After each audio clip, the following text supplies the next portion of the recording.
What's good, YouTube? It's your man BG Tech Life, and as you can see, we got the Samsung Galaxy Z Flip 5 on deck. It's been a week with this device, and throughout the week, I just got one big disappointment, and we're gonna get into it. What's good, YouTube? It's your man BG. So let's get it out the way. I got the Z Flip 5. I've had it about a week. I've been using it. I've unboxed it. I've set it up. I've checked out the accessories. I've used this device hard because I use my Z Flip 4 hard. With that being said, guys, I want to talk about my experience throughout the week. And the first thing I want to get into is the cons. It's not many cons, but I do want to get into one thing. And I'm not exactly sure if I'm asking for too much, but you, as a consumer, you can never ask for too much. You ask for the stars, and if you get the moon, you be okay with that. Or you ask for the moon, and if you get the stars, you be okay with that. However that go. But one drawback about this device, let's talk cameras in the Z Flip 5. Now, we've had these dual megapixel shooters, I know for sure, on the Z Flip 4, 12 megapixel sensors.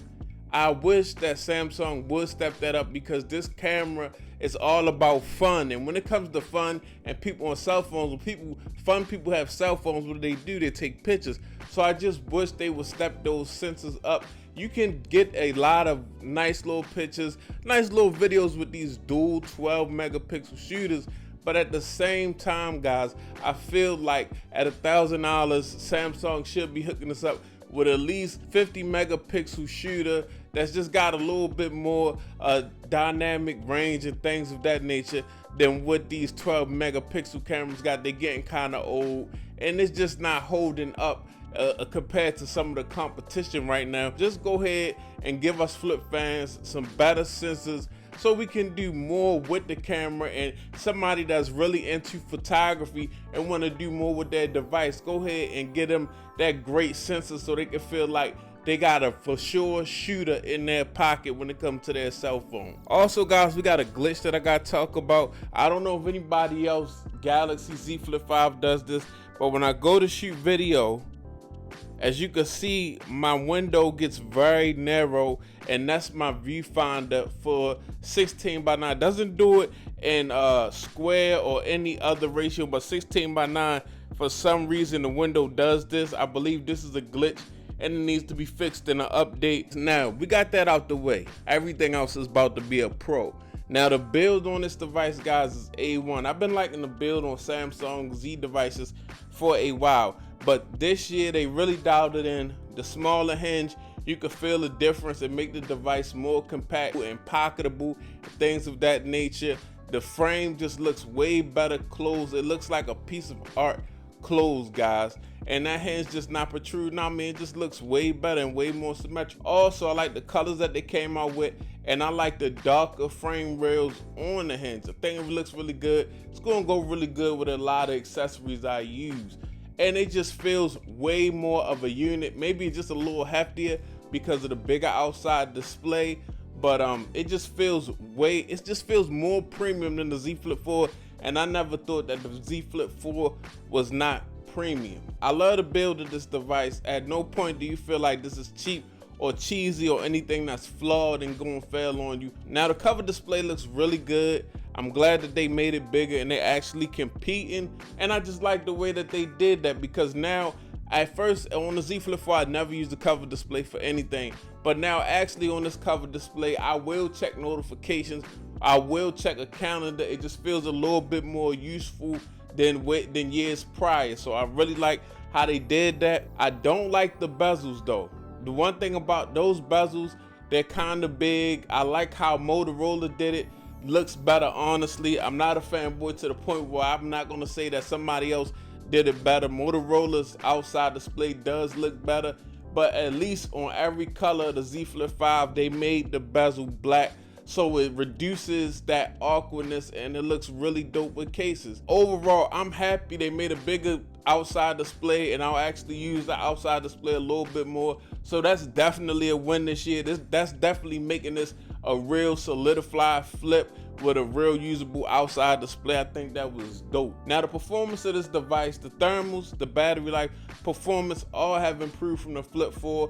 Battery life, I'm getting 5 hours at least of screen on time, and I'm completely happy with that. it's comparable to a slab of glass phone. It's comparable to a phone that don't fold. So I think that's dope. The performance is just up there with the S23 Ultra, guys. Now that we got that Snapdragon 8 Gen 2. Snapdragon really helps Samsung out. This device can do anything that you're gonna throw at a cell phone. This device can do, and also it doesn't have a thermal issue or things of that issue. So just a really great performer. If you want a device you can do a lot with, like the fact that it's so compact and so powerful, I'm almost awed by that. But real good job on the performance. If you like devices, the game, and do a whole bunch of different stuff and take video and edit video, it's got a Snapdragon 8 Gen 2, so the power is definitely here. And this device just breezes right through everything. Now let's talk display. This is a 1080 display. And normally, like in these times, I think that devices should come with just a higher resolution, 2K displays, things of that nature, because the technology is there. But what my eyes tell me is this is just a beautiful display. Even though it's 1080, it just looks gorgeous. Samsung AMOLED and OLED, these displays get so black and look so vibrant and look so good, it's hard to complain. And this device is also 120 hertz. When I say I want the display resolution to be higher, it's not really because like I feel like I'm missing anything. I'm enjoying the experience, but it's just that I just know it's only 1080, so I wish that it did have some more pixels. But like if I only was eyeballing this display and never knew the specifications, I would never ask for anything else. The display looks wonderful. Samsung always nails displays. Now the display on this device, because this device aspect ratio was a little taller and slimmer, when you're watching content you may get some bigger black bars and things of that nature, but the slimness of this device, I should have said this in the build, actually makes for better one-hand use and makes the device a little easier to utilize. Sometimes we get all these behemoth devices and sometimes we just need a reprieve from these super huge devices that we're walking around with. Now as far as the operating system, guys, Samsung UI is nice and clean. It has a lot of little customizations that you can do on the device, but at the same time it's not too clownish and it doesn't bog the device down. Android is fluid on Samsung devices now. It just works really good, really fluid. And I mean everything, the 120 hertz screen actually make it just a great scrolling experience and just makes it a nice device to use. You got a power button fingerprint scanner that just is super quick, and you also have facial recognition, which you're not even really going to use because once you power on your phone, it's unlocked. But the facial unlock still works pretty decent, unlocks at the drop of a dime when I put my face up to the phone. But all in all, the Z Flip 5 is a really good device this year. It's a nice big device once you open it up, 6.7 inch screen, 120 hertz, everything you want as far as performance. The operating system is nice and smooth. The cameras are the only place I feel like the device is just lacking a little bit, but I feel like most people won't even notice it because you can get good 4K 60 frames per second content. You can use flex mode and things of that nature, and I'm probably going to be using this device a lot until the Flip 6 come out. But it's your boy BG Tech Life. I appreciate you watching. If you're not subscribed, get subscribed. It's your boy BG. I'm out. Peace.